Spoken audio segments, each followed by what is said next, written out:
Hi, my name is Jose Lupeño. Today we're working on this 1990 Acura Integra.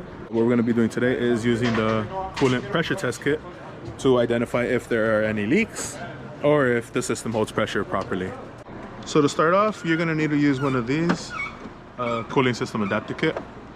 This comes with the pump, which you actually got here. Measures in PSI. You just, pretty simple, you just attach this. Remove your radiator cap.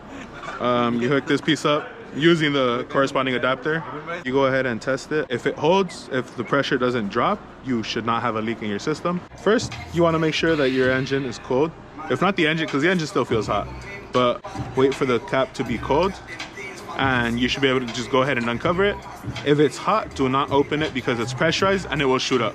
It will burn you. You go ahead and compare. There you are. We would do around 15, 16 for the Honda. There. We're gonna leave it at the max line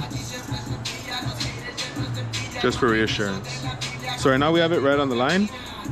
Hopefully it should not drop from there. If it does drop, we have a leak. Also, something we can do while you wait to see if that drops, you can set it aside and go ahead and trace all of the coolant lines and see if you have any leaks.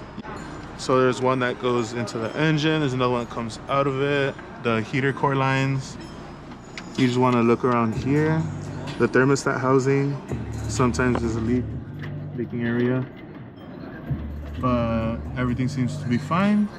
We're gonna let it sit maybe about some 5-10 minutes. Earlier we had it pumped to the line and now it's between the 1 and the 6 on 16. There's a trail of coolant. Yeah. Oh, from 2 spots actually. So using the coolant pressure tester, we were able to identify that I have 2 leaks. One's up here in the front. There's another one back there. I couldn't really find it though. But the good thing is, under typical conditions, I don't have a leak. So I don't think we're in trouble. Just usually the pressure on the coolant system is from 14 to 16 PSI. We raised it to 16. But under extreme? I think it's lower. We should be fine. But it's definitely something I would look at later on. In some cases, as long as the pressure doesn't drop, you have no leaks. Thank you.